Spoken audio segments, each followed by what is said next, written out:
Good morning. Today, I want to talk about a strange combination. The central bank and Bitcoin.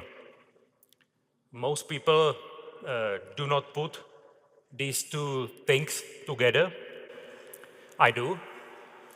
In a monetary policy, a central bank must be conservative, but it must think ahead. When I became governor of the Czech National Bank in mid-2022, inflation in my country was close to 20%. 20%. It was a serious moment. When I took office, I said we would bring inflation back to 2% within 2 years. And we did it. Thank you. Not with magic, with discipline. I said this clearly. Even before COVID, money was too cheap for too long. For too long, the system promoted borrowing. For too long, the currency, our currency, Czech koruna, was weakened. We changed that. We kept policy tighter for longer. We supported saving, and our currency, Czech koruna, became strong. That, for me, is conservative monetary policy. Our rule is simple: stay hawkish forever.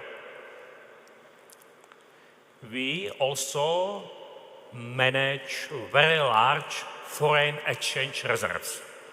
Very large.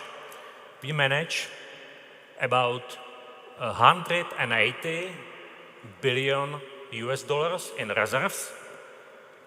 That is about 44% of our Czech GDP. Relative to the size of our economy, our reserves are among the largest in the world. So we have to build the right portfolio for the future. Here you can see long-term risk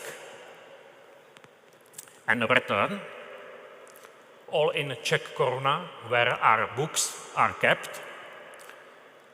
Bonds are on the low end, which means low risk and low return. Stocks and gold can offer higher return, but they also bring higher risk. And the next point is the Czech National Bank's portfolio. Over the past 4 years, we increased the share of equities from 15 to 26%. We also increased the share of gold from almost 0 to 6%. So we built a diversified portfolio, higher expected return than before, lower risk than an all-stock portfolio, and even lower risk than an all-bond portfolio. But then came the next question. Can we do more? Can we build an even stronger portfolio for the future? And now comes Bitcoin. The first time I used Bitcoin, I bought a coffee in Prague, which is capital city of the Czech Republic, about 10 years ago. Today, that coffee comes to about 350 US dollar. So it was the most expensive coffee of my life. You know that Bitcoin had very high returns, but honestly, it looks risky. Its volatility is much higher than of other assets. One day, its price maybe much higher, or it could go to zero. Yes, zero. And that is true for other assets too. A stock can go to zero, even a bond can fail. So for me, that is why it is not wise to bet just on one asset. We have to think about the whole portfolio.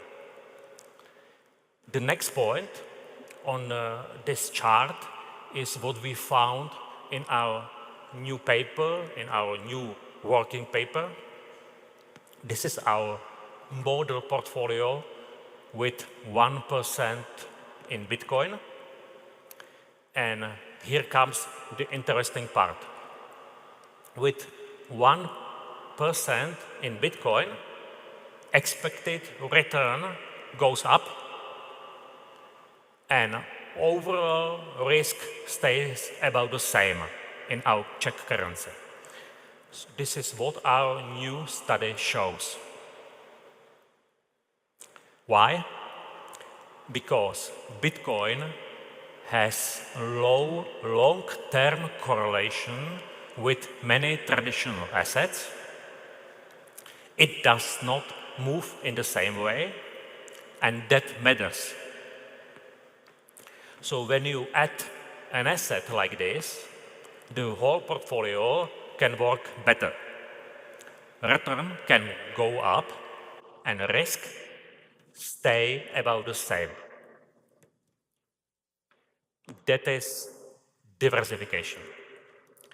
So over the long term, Bitcoin can provide returns that are not closely linked to other assets. In some ways, it is similar for me to venture capital, but it is much more liquid. So, in the Czech National Bank, we started a separate test portfolio with Bitcoin. A test portfolio, not a revolution, not a political statement, a test. We will run it for 2 years. Then we will publish the results. Then we will decide what comes next. So, to sum up, be conservative in monetary policy, but be innovative in how we work. This is the future. Thank you.